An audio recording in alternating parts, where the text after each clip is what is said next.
अच्छा भाई, हम लोगों का चैप्टर 2 स्टार्ट हो रहा है as per the study hub. नाम ये है elements of financial statement and double entry book keeping. इसमें हम थोड़ा सा पहले चैप्टर से एडवांस लेवल पे जाएंगे। पहले चैप्टर में बहुत बेसिक्स पढ़ी थी, इसमें थोड़ी सी एडवांस लेवल चीजें देखेंगे। सबसे पहले अगर हम देखें तो बात क्या है, बात क्या है, ये सारी बातों से पहले एक ऑब्जेक्टिव क्या है, मकसद क्या है पूरा पढ़ने का। मकसद ये है ताकि हम प्रेजेंट कर सकें एंड एक्सप्लेन कर सकें SOFP and SPL and their inter relationship. यानी बेसिकली हमने एट लास्ट पहुंचना कहाँ तक है, फाइनेंशियल स्टेटमेंट्स तक। हमारा मकसद फाइनेंशियल रिपोर्टिंग में हमेशा ये रहा है, जब से जहां से भी हमने स्टार्ट किया, एट लास्ट हमने फाइनेंशियल स्टेटमेंट्स बनानी है। F7 लेवल पे भी हमने फाइनेंशियल स्टेटमेंट्स बनानी है, एसबीआर लेवल पे भी फाइनेंशियल स्टेटमेंट्स बनानी है। बस उनको कहीं इंटरप्रिटेशन आ जाती है, कहीं फर्दर उसके अंदर आगे चीजें आ जाती हैं, लेकिन मेन मकसद हमने एसओएफपी और एसपीएल बनानी है। उसको हमें एक्सप्लेन एक्सप्लेन करना है, क्या क्या रूट है उसको समझना है, और उनके इंटर रिलेशनशिप यानी आपस में उनका क्या ताल्लुक है, इस चीज को समझना है। हम सबसे पहले देखने जा रहे हैं कि फाइनेंशियल स्टेटमेंट्स में मेन एलिमेंट्स कौन से हैं। पहले हम समझने जा रहे हैं कि एसओएफपी के एलिमेंट्स कौन से हैं, कि एसओएफपी में कौन सी चीजें आनी है। तो सबसे पहली चीज जो एसओएफपी में आनी है वो है एसेट्स। एसेट्स क्या होते हैं, देखो एसेट्स वो होते हैं जो बिजनेस, ऐसी चीज जो बिजनेस के कंट्रोल में हो। यानी बिजनेस की कोई भी चीज, बिजनेस की building, land, fixture and fittings, plant and equipment, machineries. Business के पास एसी है, फॉर एग्जांपल लैपटॉप्स हैं, फॉर एग्जांपल फर्नीचर है, फॉर एग्जांपल लाइट्स हैं, फॉर एग्जांपल कोई स्टूडियो सिस्टम है। ये सारे बिजनेस के एसेट्स हैं, और एसेट्स बिजनेस में यूज होते हैं ताकि बिजनेस को रन किया जा सके। लेकिन ये जरूरी है कि बिजनेस का उसके ऊपर कंट्रोल हो। पहली डेफिनेशन, अभी ये डेफिनेशन पूरी नहीं हुई, अभी ये डेफिनेशन पूरी नहीं हुई। दूसरी दूसरी पॉइंट दूसरा पॉइंट, पहली चीज कंट्रोल हो, दूसरी चीज फ्यूचर में उस चीज से आने वाला इकोनॉमिक बेनिफिट। इकोनॉमिक बेनिफिट कहते हैं पैसा, फाइनेंशियल फाइनेंशियल बेनिफिट, वो प्रोबेबल हो। प्रोबेबल का मतलब ये होता है कि उसके चांसेस 50% से अबव हो। यानी कि एक तो एसेट क्या कहलाता है, जिस चीज पे हमारा कंट्रोल हो। भाई मेरे पास अगर फॉर एग्जाम्पल लैपटॉप है, फर्नीचर है, ऑफिस है, मेरा इस पे कंट्रोल है। एक तो कंट्रोल जरूरी है, दूसरा फ्यूचर में मुझे इससे बेनिफिट हासिल हो। देखो, मेरे पास लाइट ना होती, वेब कैम ना होता, लैपटॉप ना होता, मैं अपनी ऑर्गेनाइजेशन को नहीं चला सकता।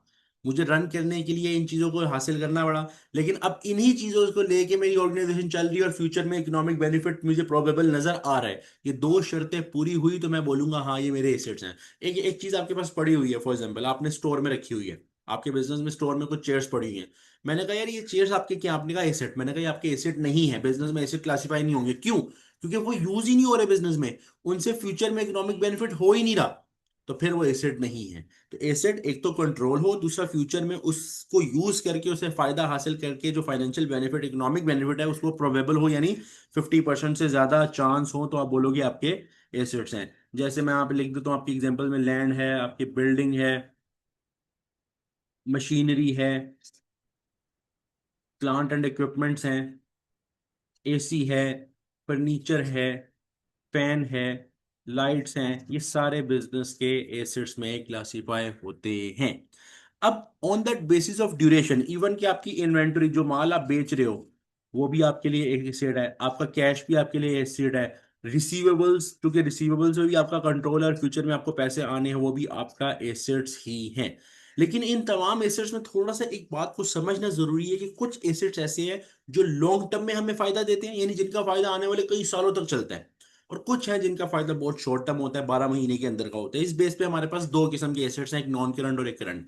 जिन एसेट्स का बेनिफिट मोर देन 1 ईयर हो, मोर देन 1 ईयर बेनिफिट हो, वो नॉन करंट एसेट्स कहलाते हैं। और जिनका लेस देन 12 मंथ्स हो, लेस देन 1 ईयर हो, उनको हम करंट एसेट्स बोलते हैं। जिस तरह ऊपर वाली एग्जांपल से देख लेते हैं, अगर हम लैंड को देखें, अगर हम यहाँ पे लैंड को देखिए, तो ये हमारे लिए कौन सा एसेट है, नॉन करंट एसेट है। बिल्डिंग भी हमारे लिए क्या, नॉन करंट एसेट है। मशीन भी आने वाले सालों में हमें फायदा दे रही है, यानी कि ओवर द ईयर्स। यहां तक ये पहली लाइन में जितनी भी चीजें हैं तकरीबन वो सारी हमारे पास नॉन करंट एसेट्स हैं। लेकिन अगर आप इन्वेंटरी की बात करो, कैश की बात करो, रिसीवेबल्स की बात, कैश तो ऑलरेडी कैश है ना, जो कैश में कन्वर्ट नहीं होना, लेकिन इन्वेंटरी और रिसीवेबल्स ये वो एसेट्स हैं जिन्होंने जल्द से जल्द कैश में कन्वर्ट होना है।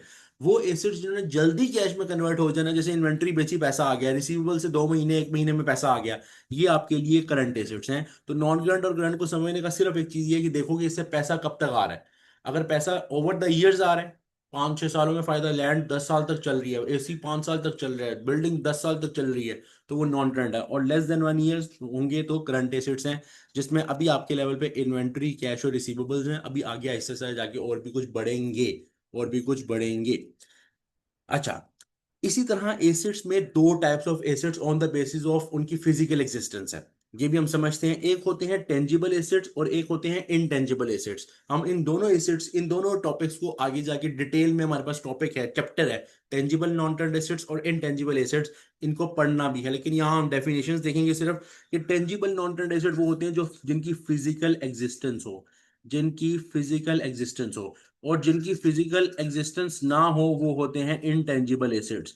जैसे फॉर एग्जांपल आपकी जो लैंड है, बिल्डिंग है, ये एसिड्स है जो फिजिकली अवेलेबल हैं, वो टेंजिबल है। लेकिन हम इनटेंजिबल में जाके देखेंगे, जैसे फॉर एग्जांपल मैं जस्ट एग्जांपल के तौर पे बता रहा हूँ, आपके पास कोई लाइसेंस है। लाइसेंस का मतलब ये है कि आप कोई भी बिजनेस कर रहे हो, आपको उसको उसका स्पेसिफिक लाइसेंस आपके पास है। वो स्पेसिफिक लाइसेंस का मतलब होता है इजाजतनामा, कि इजाजत है कि ये काम कर सकता है। अब इजाजत की कोई फिजिकल एग्जिस्टेंस नहीं है। अब आप बोलो लाइसेंस फिजिकली अवेलेबल होता है, ये देखो लाइसेंस, भाई वो तो कागज का टुकड़ा है ना, लेकिन वो फिजिकली एग्जिस्ट नहीं करती वो इजाजत। बस वो पता है कि हाँ इजाजत है, जैसे पता है। ये जैसे फॉर एग्जाम्पल आपका ब्रांड नेम है। अब ब्रांड नेम जो है वो फिजिकली एग्जिस्ट नहीं करता, ब्रांड नेम एक नॉन फिजिकल थिंग है, इनटेंजिबल थिंग है। जिस तरह अभी हम एक टॉपिक आगे जाके पढ़ेंगे गुडविल के नाम से, कि बिजनेस का जो नाम होता है, वर्थ होती है, ये एक इनटेंजिबल एसेट्स हैं सारे। तो टेंजिबल और इनटेंजिबल को समझना जरूरी है, क्योंकि अब हमने इनके चैप्टर्स को प्रॉपरली आगे जाके देखना है। मुझे बताओ एसेट्स के बारे में क्लियर हुआ? एसेट्स के बारे में क्लियर हुआ, एसेट्स कौन कौन से हैं, current, non current, tangible, intangible, और एसेट की जो डेफिनेशन के दो पार्ट्स हैं, ये क्लियर हुए सबको? जरा कंफर्म करो ना। कोई क्वेश्चन है तो पूछ लो, कोई क्वेश्चन है तो पूछ लो, लेकिन अगर क्लियर है तो एक मरतबा यस लिखो। अगर क्लियर है तो एक मरतबा यस लिखो। एसिड्स के बारे में सबको क्लियर हुआ? बाकी स्टूडेंट्स बता क्यों नहीं रहे भाई? स्टूडेंट्स बता क्यों नहीं रहे? क्या चक्कर है भाई, क्या चक्कर है? तुम लोग थक गए हो क्या? थक गए हो, इतनी जल्दी थक गए हो? अच्छा, उसके बाद लाइबिलिटीज। उसके बाद लाइबिलिटीज, देखो लाइबिलिटीज क्या होती हैं। लाइबिलिटीज होती हैं जो बिजनेस किसी को उधार देना हो, जो बिजनेस की ऑब्लिगेशन, यानी कि बिजनेस की जो चीज ऑब्लिगेशन हो, पहली डेफिनेशन का पार्ट तो ये है। और दूसरा ये है कि फ्यूचर में, जैसे मैंने हिस्ट्री की बताई थी, यहां भी बता रहा हूं, फ्यूचर में इकोनॉमिक बेनिफिट नहीं बल्कि इकोनॉमिक आउटफ्लो प्रोबेबल हो। इकोनॉमिक आउटफ्लो प्रोबेबल हो, प्रोबेबल का मतलब 50% से ज्यादा चांस हो, यानी कि बिजनेस के उधार, आज बिजनेस के ऊपर ऑब्लिगेशन और फ्यूचर में बिजनेस ने वो किसी के पैसे वापस करने हैं, ये चीज प्रोबेबल हो। अब जैसे किसी की, जैसे आपने सप्लायर से माल लिया क्रेडिट पे, तो आपने फॉर एग्जाम्पल पैसा देना है, तो ये तो 100% श्योर है पैसा देना है, तो लाइबिलिटी है। लेकिन कभी कभार, अभी हम आगे टॉपिक पढ़ेंगे प्रोविजन के नाम से, आगे हम टॉपिक पढ़ेंगे प्रोविजन के नाम से। तो प्रोविजन भी क्या है? प्रोविजन में होता है कुछ शक है, शायद लाइबिलिटी पे करनी पड़े या ना करनी पड़े। अगर 50% से ज्यादा चांसेस हो गए हैं, 70% आपको लग रहा है पैसे देने पड़ेंगे, तो आपकी प्रोविजन के तौर पे, लाइबिलिटी के तौर पे शो होंगे। तो बात यह है कि उधार बिजनेस के क्या होते हैं, लाइबिलिटीज। जिस तरह एसेट्स हैं उसी तरह लाइबिलिटीज में भी on the basis of time duration liabilities होती हैं। अगर आपकी लाइबिलिटी मोर देन 1 ईयर है, आपकी लाइबिलिटी मोर देन 1 ईयर है, तो वो नॉन करंट कहलाएगी। और अगर लेस देन 1 ईयर है तो वो करंट कहलाएगी। यानी कि अगर एक उधार है, आपने बैंक से लोन लिया और 5 सालों बाद पे करना है, यानी कि बैंक लोन लिया और वो बैंक लोन आपने 5 ईयर्स में पे करना है, तो वो आपके लिए नॉन करंट लाइबिलिटी है, 5 सालों बाद जाके पे करना है। लेकिन अब एक आपके पास लाइबिलिटी, जिस तरह फॉर एग्जांपल आपने ट्रेड पेएबल्स ये होते हैं कि आपने सप्लायर से पैसा लिया, आपने सप्लायर से सॉरी माल लिया, और बदले में 2 महीने में पैसे देने हैं। अब ट्रेड पेएबल्स 2 महीने के हैं, 2 महीने बाद पे करने हैं, आपके लिए करंट लाइबिलिटी है। जैसे फॉर एग्जाम्पल बैंक, आप अक्सर क्रेडिट कार्ड पे बैंक का ओवरड्राफ्ट बना लेते हो, यानी कि आपने क्रेडिट कार्ड यूज कर लिया, 1 महीने में क्लियर करने हैं पैसे, तो महीने की लाइबिलिटी है, तो करंट लाइबिलिटी है। यानी वो पैसा आपने देखना है आज के मुताबिक, आज से ऑनवर्ड, आज से, या मैं एक बात लिख रहा हूँ, आज से ऑनवर्ड जो साल के 1 ईयर के अंदर अंदर की लाइबिलिटी है वो करंट लाइबिलिटी है, और आज से ऑनवर्ड जो 1 ईयर के बाद वाली लाइबिलिटी है वो नॉन करंट लाइबिलिटी है। यहां तक क्लियर हुआ? यहां तक क्लियर? लाइबिलिटीज क्लियर हुई? ये एसओएफपी के एलिमेंट हम पढ़ रहे हैं, ये एसओएफपी के एलिमेंट हम पढ़ रहे हैं। एसेट्स पढ़ा और हमने लाइबिलिटीज पढ़ा। क्लियर है यहां तक?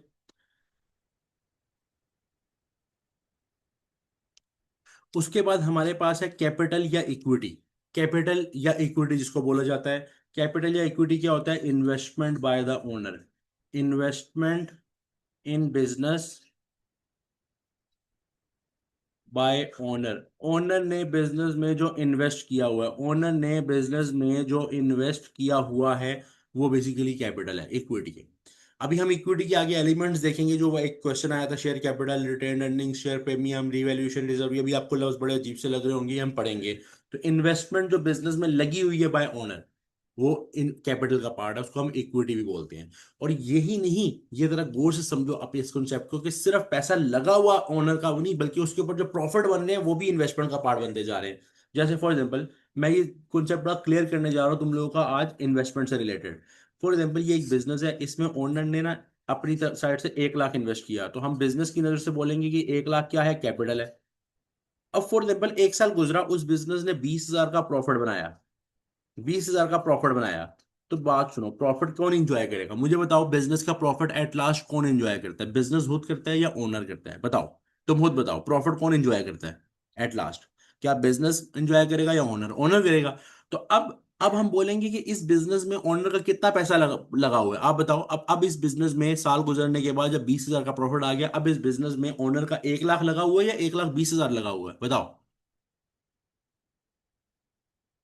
बताओ, कितना पैसा टोटल लगा हुआ है? टोटल इन्वेस्टमेंट अब बिजनेस में कितनी है ओनर की? सोचो सोचो, खुद ही सोचो।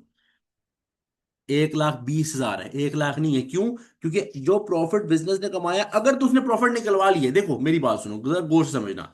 अगर ओनर ने आगे बोला मुझे प्रॉफिट दे दो, तो फिर तो 20,000 हमने उसको दे दिया, फिर हम बोलेंगे कि अब इसका बाकी 1 लाख रह गया।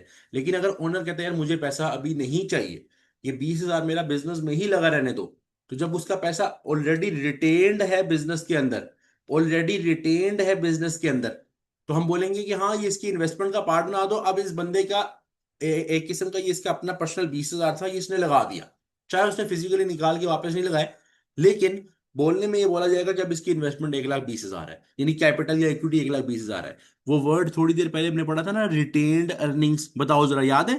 रिटेन्ड अर्निंग्स, जिसको हमने इक्विटी का पार्ट बनाया था, जो मैंने कहा था बाद में पढ़ेंगे, अभी अभी चैप्टर 1 की कैलकुलेशन प्रैक्टिस के अंदर रिटेन्ड अर्निंग्स, वो यही तो था कि कुछ अर्निंग्स आई, जो ओनर ने बोला मुझे नहीं निकालनी, इसको बिजनेस में रिटेन रखो, इसको बिजनेस में रखो, तो वो भी कैपिटल या इक्विटी का पार्ट बन गया। यानी आज के बाद आपने समझना कि इन्वेस्टमेंट बिजनेस में सिर्फ इनिशियल कैपिटल नहीं होता, बल्कि कल को अगर वो मजीद इन्वेस्ट करे, एडिशनल इन्वेस्टमेंट करे, वो भी होता है। कल को बिजनेस जो प्रॉफिट बना रहा है, अगर वो नहीं निकलवा रहा है, वो भी इन्वेस्टमेंट का पार्ट है। ये टोटल मिला के इक्विटी कहलाता है। यहां तक क्लियर है सब स्टूडेंट्स को? यहां तक क्लियर है सब स्टूडेंट्स को?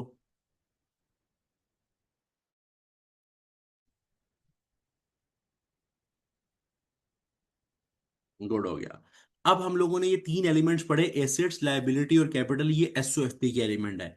एसपीएल में हमारे पास 2 एलिमेंट्स है, इनकम और एक्सपेंसेस। इनकम और एक्सपेंसेस, इनकम क्या होती है? इनकम ये होता है कि जब भी आप कुछ किसी को बेच बूझ के कुछ जो कमाते हो, बेसिकली यहाँ पे इनकम को आपने ट्रांजैक्शनल बेसिस पे, ट्रांजैक्शन की बेसिस पे, इसकी जो डेफिनेशन है वो है बेनिफिट प्रोवाइडेड।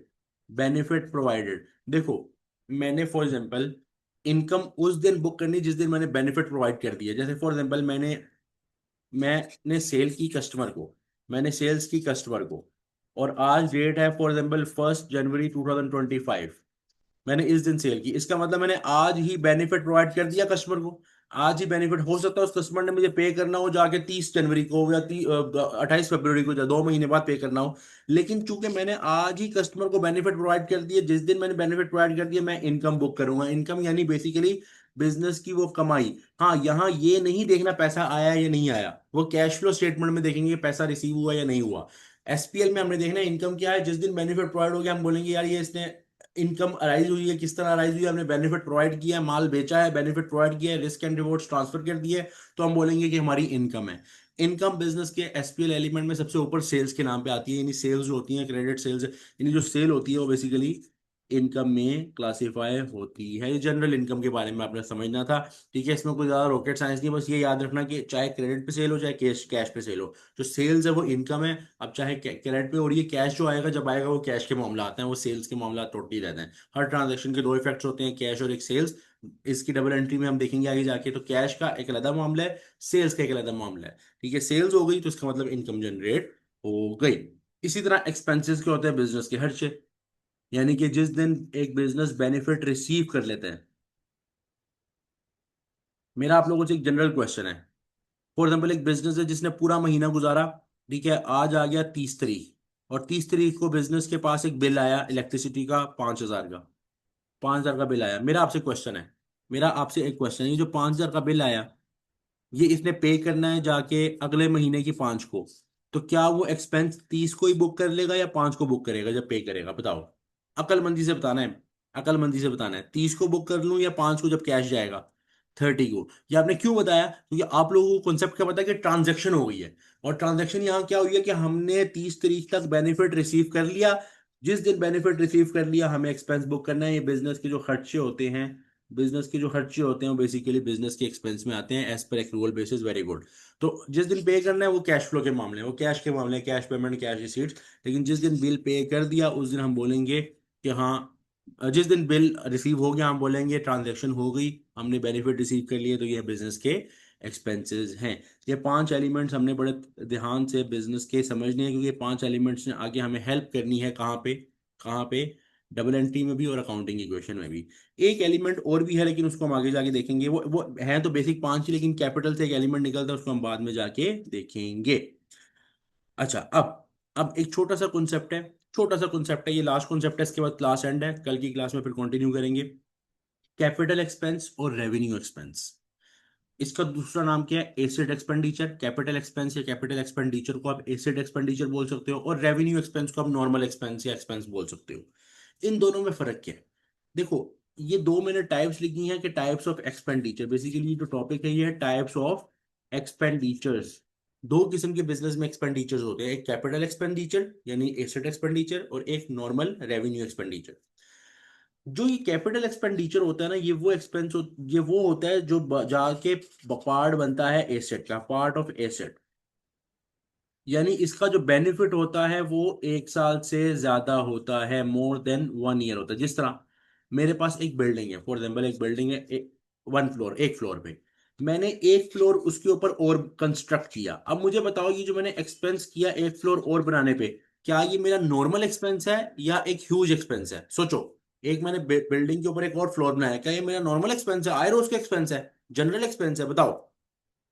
एक फ्लोर बनाना क्या किसी भी बिजनेस के लिए जनरल एक्सपेंस होता है? नहीं, एक प्रॉपर कैपिटल एक्सपेंडिचर है, इसको हम बोलेंगे एसेट एक्सपेंडिचर। और चूंकि ये एसेट एक्सपेंडिचर है तो हम जाके इसको एसेट का पार्ट बनाएंगे, यानी हम बिल्डिंग में जाके ऐड करेंगे कि बिल्डिंग का फ्लोर है तो बिल्डिंग की वैल्यू में ऐड करेंगे, और एसओएफपी में। ऑब्वियसली एसेट है तो कहाँ शो करेंगे? एसओएफपी में। यानी कि एट लास्ट समझ लो कि इसने एसेट का पार्ट बनना है, इसका बेनिफिट 1 से ज्यादा साल का है, नॉन करंट एसेट में जाके पार्ट बनेगा, कहलाएगा कैपिटल एक्सपेंस। लेकिन कैपिटल एक्सपेंस जहन में आपने ये रखना है कि ये है कैपिटल एक्सपेंस, लेकिन है ये एसेट एक्सपेंस नहीं, जनरल एक्सपेंस नहीं है। General expense basically revenue expenditure होते हैं, जो कि यहाँ पे जनरल एक्सपेंसेस में ऐड होते हैं। ये basically part of general expenses ही बनता है in SPL. Part of expense जो एसपीएल में होते हैं उसी का पार्ट बनता है। इसका बेनिफिट क्या होता है? Less than 1 year. और ये आय रोज के मामलात होते हैं, डे टू डे एक्सपेंसेस, बिल्कुल ऐसे ही है, day to day expenses. Day to day expenses जो होते हैं वो रेवेन्यू एक्सपेंडिचर का पार्ट बनते हैं।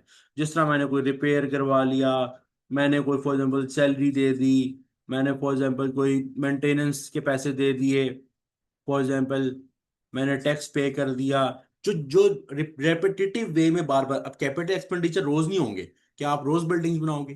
क्या आप रोज गाड़ी खरीदोगे? क्या आप रोज लैंड खरीदोगे? नहीं ना, क्योंकि वो कैपिटल एक्सपेंडिचर कभी कभार होंगे। जबकि रेवेन्यू एक्सपेंडिचर वो है जो आय रोज के मामलात हों, आय रोज बिजनेस बेसिकली इनको कर रहा हो, रेपिटेटिव वे में बिजनेस में चल रहे हों। इन दोनों टर्म्स को क्यों पढ़ाया? क्योंकि टॉपिक में अक्सर जगह पे ये वर्ड यूज होंगे एज कम्पेयर टू दूसरे वर्ड, तो समझ जाना एसेट की बात हो रही है, ये जनरल एक्सपेंस की बात हो रही है। यहां तक क्लियर है तो बताओ। यहां तक क्लियर है तो बताओ। बहुत बेसिक अभी हमने पढ़ा है, बहुत बेसिक चीजें पढ़ी हैं जो कि रिलेटेड टू सेकेंड चैप्टर थी। कल की क्लास में कल की क्लास में हम इंशाल्लाह डुअलिटी कॉन्सेप्ट को लेके चलेंगे, अकाउंटिंग इक्वेशन समझेंगे, डबल एंट्री समझेंगे, और इससे डबल एंट्री में हमारा ये चैप्टर खत्म हो जाएगा। नेक्स्ट चैप्टर में फिर हमने लेजर्स और उन चीजों को देखना है। एक ये छोटा सा क्वेश्चन है, ये आप लोगों ने करना है अभी। 2 मिनट पे पढ़ो और बताओ। वैसे क्लास यहाँ पे एंड है, इसको पढ़ो और बताओ कि ये क्या ऑप्शन होगा, वो पूछ क्या रहा है basically. R owns a business that sells office and computer equipment to corporate customers. His business operates from a warehouse and has a small fleet of delivery vehicles. Determine whether the expenditure incurred by R business should be classified as expense or asset expenditure. इन सारे expenses के बारे में आपने 1 2 3 4 5 6 में बताना है कि ये रेवेन्यू एक्सपेंडिचर है या कैपिटल एक्सपेंडिचर है। सिंपल, बताओ, सब बताओ। पहला क्या है, पहला क्या होगा, जरा पढ़ के बताओ, पहला क्या होगा, जरा पढ़ के बताओ।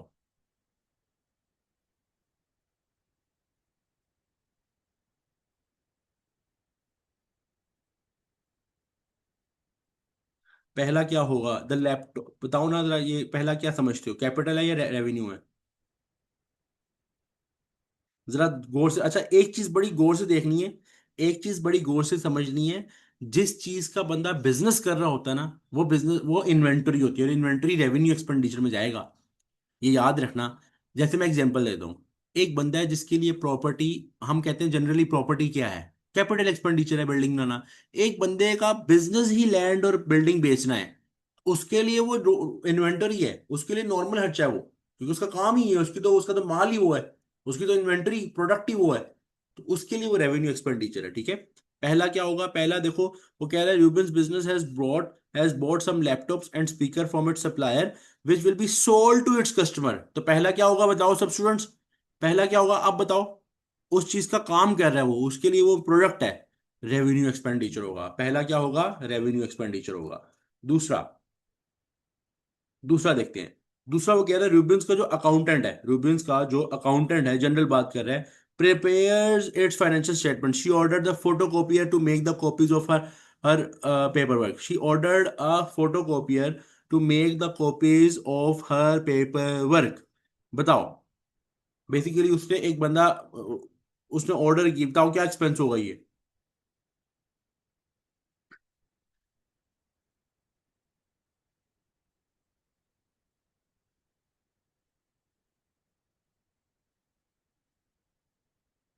आप लोगों को क्या लगता है दूसरा क्या है, कैपिटल है यानी कि एसेट एक्सपेंडिचर है या रेवेन्यू एक्सपेंडिचर? दूसरे का जरा गौर से पढ़ो ना। एक अकाउंटेंट है जो फाइनेंशियल स्टेटमेंट बनाता है, उसने ऑर्डर किया फोटो कॉपियर को to make the copies of his paper work.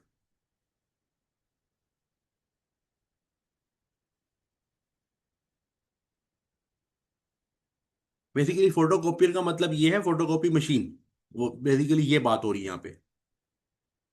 हाँ बिल्कुल, ये बेनिफिट एक से ज्यादा साल में देगा, एक से ज्यादा साल में। अब देखो उसने पूरी मशीन खरीदी है और उसका फायदा एक से ज्यादा साल होगा। तो दूसरा हमारे पास एसिड एक्सपेंडिचर है, दूसरा हमारे पास पहला था रेवेन्यू एक्सपेंडिचर, दूसरा एसिड एक्सपेंडिचर है। रेवेन्यू नहीं है भाई, उसने उसने फोटोकॉपियर यानी फोटोकॉपी मशीन ऑर्डर की है ताकि वो फोटोकॉपी ले सके। ठीक है, आगे, our business is expanding and he has rented a new warehouse. Rent, rent क्या होगा, रेंट, रेंट की बात हो रही है।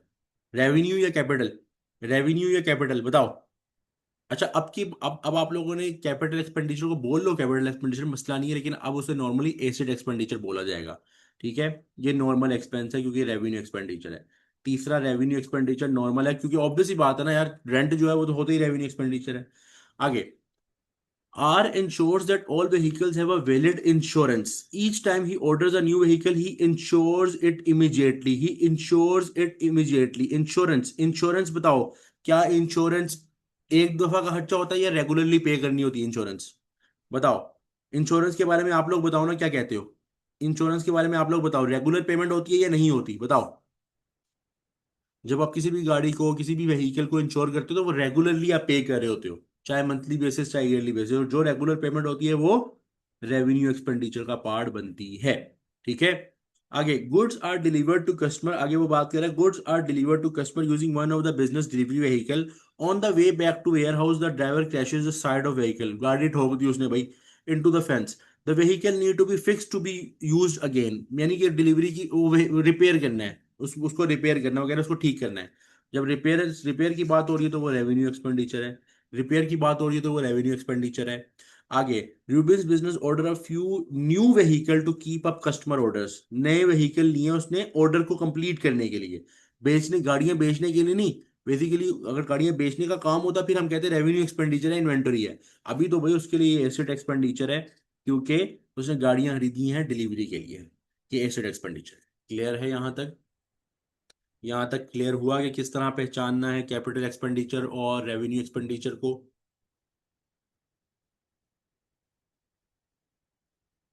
फॉर्म में लिखा हुआ है ऑर्डर अ न्यू व्हीकल। जब भी आप न्यू व्हीकल ऑर्डर करते हैं ना, इंश्योरेंस क्या होती है, पहले इंश्योरेंस का कॉन्सेप्ट समझते हैं। इंश्योरेंस ये होती है कि जब भी आप कोई नई चीज खरीदते हैं तो इंश्योरेंस कंपनीज कहती हैं कि हमारे पास अपनी गाड़ी को या अपनी किसी प्रॉपर्टी को इंश्योर करवा लें। इंश्योर का मतलब होता है कि आप जो है ना वो उनके साथ एक एक कॉन्ट्रैक्ट कर लेते हो कि हम आपको साल के इतने पैसे या महीने के इतने पैसे देते रहेंगे, कल को हमारी गाड़ी का मसला हुआ तो इंश्योरेंस कंपनी भरेगी। ये चीज होती है बेसिकली इंश्योरेंस। इंश्योरेंस रिपेयर नहीं होता। तो उसने नई गाड़ी खरीदी और साथ ही इंश्योर करा लिया, वो इंश्योरेंस के बारे में पूछ रहा है। इंश्योरेंस बेसिकली जो पे कर रहे होते हैं वो ये होती है, वो मेंटेनेंस नहीं, वो रिपेयर नहीं होती, वो ये होता है कि आप बस इंश्योर करा रहे होते हो कि इंश्योरेंस कंपनी कहती है हमारे हमें पैसे देते जाओ, अपनी गाड़ी थोड़ी सी रकम होती है जो आप पे करते जाओ, कल को अगर मसला हुआ तो गाड़ी के मसले हम हल करेंगे, आपको टेंशन नहीं है। अच्छा, पर अगर कोई मसला ना हुआ तो ठीक है, आपके पैसे गए, लेकिन आपको टेंशन नहीं है, कभी भी मसला हो तो इंश्योरेंस कंपनी आपको वो पैसा लगा के देंगी आपकी गाड़ी। इसलिए वो इंश्योरेंस जो है वो आपके लिए क्या है, रेवेन्यू एक्सपेंडिचर। यहाँ तक कंप्लीट क्लियर हो गया बेसिक लेवल ऑफ चैप्टर 2। कल इंशाल्लाह हम डुअलिटी कॉन्सेप्ट, अकाउंटिंग इक्वेशन और डबल एंट्री को देख के कल हमारा ये चैप्टर खत्म हो जाएगा। इंश्योरेंस इंटरेस्ट बेस, इंश्योरेंस में काफ़ी कैलकुलेशंस होती हैं, उसमें इंटरेस्ट इंटरेस्ट सब सारी चीज़ें कैलकुलेट होती हैं, इसलिए इसमें जो है वो कुछ लोग इस चीज़ को गलत भी समझते हैं और कुछ लोग ठीक समझते हैं। लेकिन ये इसके अंदर इंटरेस्ट बेस सारे मामला और future cap, cost of capital और ये सारी चीज़ें ऐड हो रही होती हैं। ठीक है, यहाँ तक क्लियर है? यहाँ तक कोई क्वेश्चन है तो पूछ लो। यहाँ पे क्लास एंड है, ये मैं रिकॉर्डिंग बंद कर रहा हूँ यहाँ पे।